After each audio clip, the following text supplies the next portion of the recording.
Hello and welcome to this episode of Math with Martinez. In this video, we are looking at our unit in Algebra 2 on exponential and logarithmic functions and equations. And today the focus is on inverses of exponential functions. So let's go ahead and get started. What is an inverse of an exponential function? Well, recall with me. An inverse function, what it does is it reverses the domain, which are your x values, and your range, which are your y values.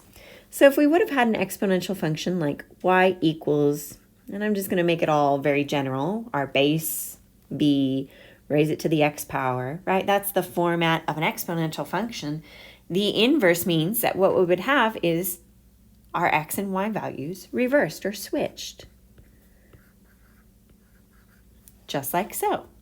Now consider what the inverse of an exponential function actually means. What it means is, given a number x and a base of b, to what power would we have to raise b to? What is that value so that it would equal x? And that unknown exponent y is our logarithm. It is our logarithm. It is our logarithm whose base is b of x. That unknown exponent is actually the expression log base b of x. So if the y is what you're trying to find, then it's going to be, if you're trying to find that exponent, what is that number, that power y that b has to be raised to? It's log base b of x. And that all is just derived from our definition of logarithms. So, how do we find the inverse? How do we find the inverse, you ask? Well, we follow the same steps, really, that we've seen so far. You're going to begin by replacing f of x with y, if it's written in function notation. Then switch x and y and solve for y. But the one caveat here is that we're going to get to a point where we're going to have to write the inverse, which will be a logarithm, and write it in function notation. So let's go ahead and begin. We've got an exponential function. I know my inverse is going to be a logarithm. Let's go ahead and solve for it. Let's begin with step number 1. Instead of writing it in function notation, let's write it with y. So this is y equals 5 to the x minus 1 power. Step number 2, now switch x and y. That is to write it as x equals 5 to the y minus 1 power. Now, step number 3 is to solve for your y. Okay, well, I really can't do anything presently to undo any of these operations. It's already as a simplified exponential equation. And my base is all isolated. So what I'm going to need to do here is go ahead and convert this to a logarithm. So when written as a logarithm, it would be a log whose base is 5. Remember that the answer to your logarithm is always the exponent, which in our case is a binomial. And the argument is x. Again, coming from what we saw right up here, which might be good to highlight, the unknown exponent, when you get to that point where you've got a base and the exponent, then that unknown exponent y is going to be equal to log of the base of x, of that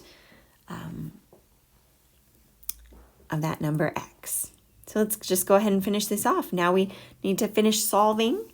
And to do that, what we want to do is add 1 on each side. So that's log base 5, and this is of x. And then after that, outside of the argument is 1. It's not x plus 1. I'm not taking log of x plus 1. I'm just taking log of x base 5 and then adding 1 to it. That's what y is equal to. So written in the inverse function notation, log base 5 of x plus 1. That is the inverse. Let's do a couple more. Each one of these is a little bit different, and so you're going to see what to do in each of these kind of unique cases. So let's begin. F of x instead of f of x, what do? We rewrite that as y. Now look at that. Minus 1 is not in the exponent spot, but it is as a value being subtracted from my exponential term. And so what I want to do is I want to isolate in just a moment. Sorry, I'm getting ahead of myself. Step number 2, switch x and y.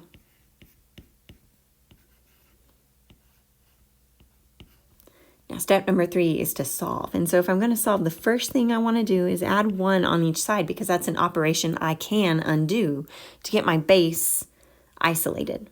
So now this is x plus 1 equals 5 to the y power. Now that is base and exponent all nice and isolated. So we're ready to convert this to a logarithm. Log base 5. The answer to your logarithm is always your exponent, and it was just y. The argument here is the other side of this equation, which is x plus 1. Both of those are part of the argument. So it's log of x plus 1 base of 5. When written in inverse function notation, you'd replace that y with f inverse of x. And be careful with how you place your parentheses. Very important that we include x and the addition of 1 in the argument. There we go. Let's do 2 more here. Again, each one of these is a little bit unique so that you have examples of what to do just based on the placement of all your different integers. Step number 1, replace f of x with y. 2, switch x and y.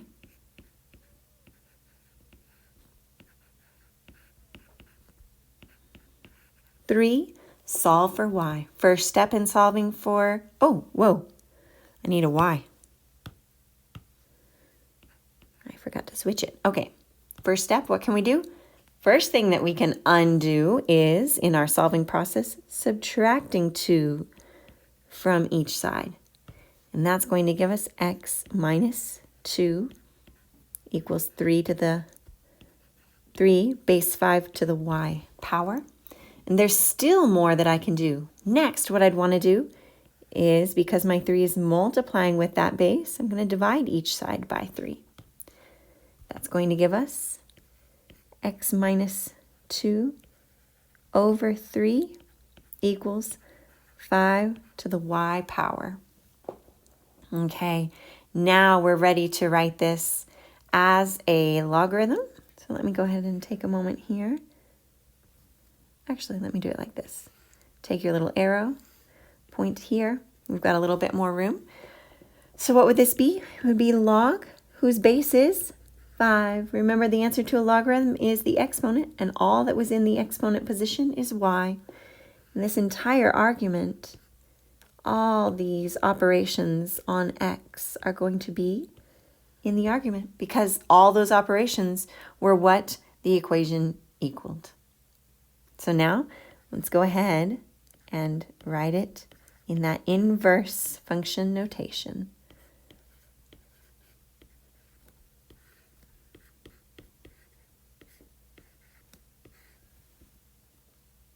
And there you have it.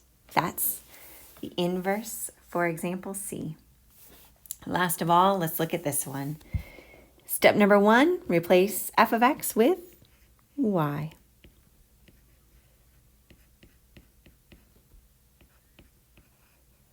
Step number 2, switch x and y. Make sure you're writing really neat and clean so that you and anyone looking at your paper can tell the difference between your exponents and your values terms not exponents. So that plus 2 is not an exponent. It's in line with my base. It's an integer value added at the end of the equation. All right, now step number 3 is to solve, right? Step number 3 is to solve for y. So what's the first thing we can do here? On this side, to isolate our exponential expression, subtract 2. So we have x minus 2. Okay, and I can't bust that plus 1 out of the exponent spot. I can't subtract out of my exponent. So now that base is being raised to the exponent, and it's as simplified in that manner as we can. That's as much as we can solve just using our basic operations. And now we've got to convert it to a logarithmic equation in order to go any further. So that is to write it as log base of 5. Know that it's going to equal the exponent, and the argument is x minus 2. Now, the final step that we can do here, notice that I still have an operation with my y. I'm adding 1, so we need to subtract that 1. And that means that we have log base 5 of x minus 2 as the argument, minus 1 after that. So in the proper notation, log base 5, argument x minus 2, and then minus 1. There you have it, you guys. That is our lesson on inverses of exponential functions, finding the inverses, recognizing that the inverse of every exponential function that we come across is going to be a logarithmic equation. Stay tuned because we're going to look at, in our next video, more of the nuances and the unique things that are true about the graphs and other key features of these functions that are inverses with one another. So stay tuned for that. And until next time, stay fired up.